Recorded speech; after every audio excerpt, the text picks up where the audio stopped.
Good evening student.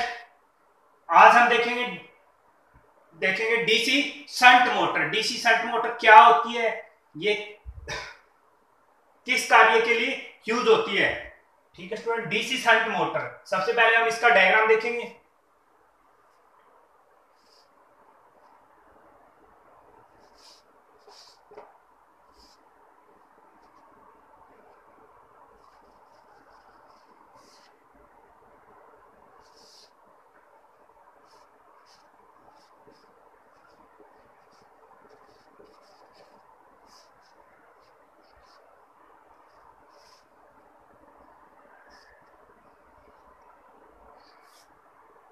ठीक है student, तो ये डायग्राम बनाया मैंने। इसमें आप देखोगे यहां क्या है, स्रोत डीसी सप्लाई, और ये आपका आर्मेचर, और ये आपका F S H shunt field winding. Shunt field winding. तो डीसी मोटर की अगर आपसे कोई परिभाषा पूछे तो इसकी परिभाषा क्या होगी?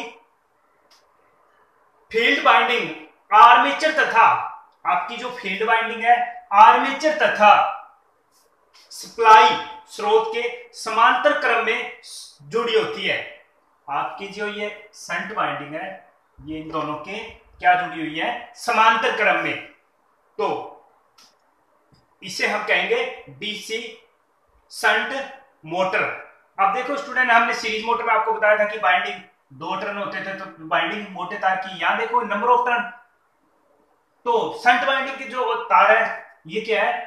पतला तार होता है और ज्यादा टर्न होते हैं। ये तार क्या होता है? पतला तार और ज्यादा टर्न होते हैं। तो यहां पर हम देखेंगे इसकी I S H shunt field धारा। I S H shunt field धारा क्या होगी? V बटा आर एस एच। ओम के नियम पता होता है आपको, I बराबर V बटा आर।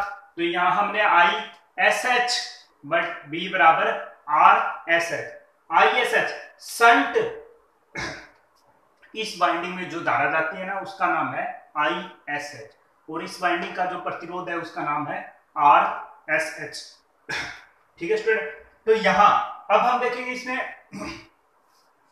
आपकी जो आर्मेचर धारा है, आर्मेचर धारा क्या होती है आपकी? I L minus I S H. आपकी जो आर्मेचर धारा है वो लोड धारा माइनस आई एस एच, लोड धारा से ये फील्ड धारा माइनस होती है, वो होती है आपकी आर्मेचर धारा। ठीक है स्टूडेंट, तो नेक्स्ट आप इसका देखोगे गति लोड विशेषता। नेक्स्ट इसका हम देखेंगे गति लोड विशेषता।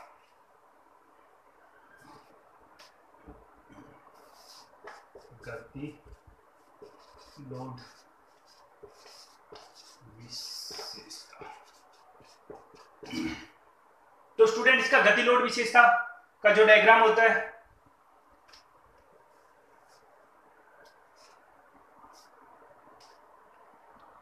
इस साइड हम स्पीड रखेंगे गति, और इस साइड आपका लोड धारा आई एल,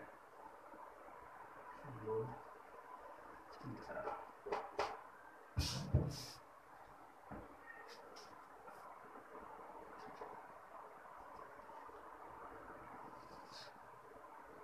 ये होगी आपकी इसकी यहाँ पे रेटेड स्पीड। तो स्टूडेंट, इसके गति लोड विशेषता में क्या होता है? डीसी शंट मोटर की गति लोड रहित अवस्था में, यानी आपकी डीसी शंट मोटर की जो गति होती है जिस टाइम लोड नहीं जुड़ा होता है अवस्था से, और जब हम इस पर पूर्ण लोड जोड़ देते हैं यानी पूर्ण लोड अवस्था तक बहुत थोड़ा अंतर होता है। यानी आपने जब डीसी मोटर चलाई स्टार्टिंग में तो उस पर कोई लोड नहीं, और उसके बाद आपने उस पर फुल लोड लगा दिया तो उसकी गति में बहुत कम अंतर होता है, बहुत कम अंतर होता है। तो आपकी इसकी गति क्या होगी? एन समानुपाती ई बी बटा 5। ई बी बराबर क्या होता है? V minus I A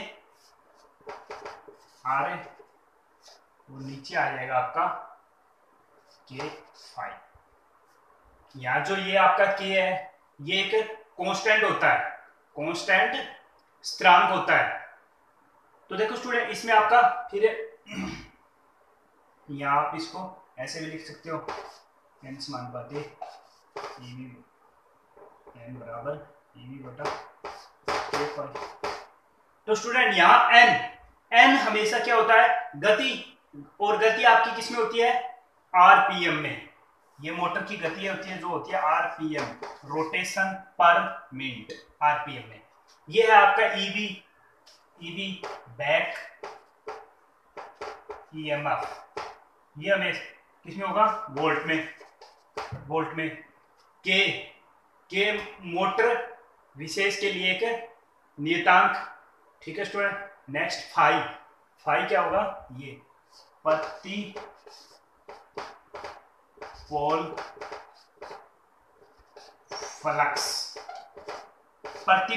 flux phi, जिसका मात्रक क्या होता है आपका वेबर। ठीक है स्टूडेंट, आपको ये मात्रक भी याद रखने चाहिए क्योंकि आपके पेपर में 2 क्वेश्चन इन मात्रकों से भी आ जाते हैं। ठीक है स्टूडेंट, तो ये है। अब आप देखोगे पूर्ण लोड पर भी मोटर की गति उसकी लोड रहित अवस्था की गति से लगभग 95% होता है। तो स्टूडेंट ये बात भी आपको इंपॉर्टेंट बात है डीसी शंट मोटर की जो आपकी पूर्ण लोड गति की अवस्था है, जब मोटर पर पूर्ण लोड है उस टाइम उसकी गति है, उसकी लोड रहित अवस्था की गति का लगभग गति का कितने प्रतिशत तक होता है 95% तक होती है। ठीक है स्टूडेंट, डीसी शंट मोटर में नेक्स्ट हम देखेंगे डीसी शंट मोटर का starting torque. DC shunt motor का स्टार्टिंग टॉर्क पूर्ण लोड टॉर्क का लगभग 1.5 गुना होता है। हमने सीरीज मोटर का टॉर्क देखा, जो स्टार्टिंग टॉर्क था ना सीरीज मोटर का, और जो वो क्या था लोड अवस्था टॉर्क से 5 गुना अधिक, और शंट मोटर का टॉर्क क्या है, जो स्टार्टिंग टॉर्क है उसका लगभग 1.5 गुना। तो आप देखो यहाँ पर इसमें बहुत अधिक डिफरेंस होता है। ठीक है स्टूडेंट, अगर हम इसके ये था आपका गति और लोड में, अगर आप देखोगे टॉर्क और लोड में, टॉर्क लोड विशेषता में,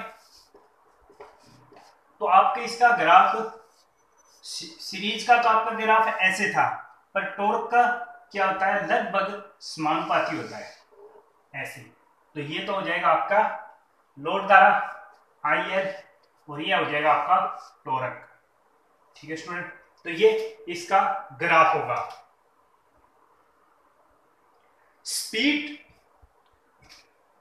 टॉर्क ग्राफ, इसमें क्या है टॉर्क वृद्धि का गति पर पड़ने वाला प्रभाव लगभग नगण्य होता है। यानी आप जैसे जैसे टॉर्क बढ़ाते हो या इसकी स्पीड बढ़ती है तो उसका उस पर प्रभाव नगण्य यानी ना के बराबर होता है। और स्टूडेंट हमारे जो काम की बात है, इसका उपयोग यूज डीसी शंट मोटर का यूज कहां होता है। डीसी शंट मोटर का यूज लकड़ी का रंधा, जो लकड़ी को रंधने का काम करता है, ठीक है, गोलियां आरी, grinder, polisher, blower, MG set और आपकी छपाई मशीन आदि में डीसी शंट मोटर का उपयोग किया जाता है। Thank you student.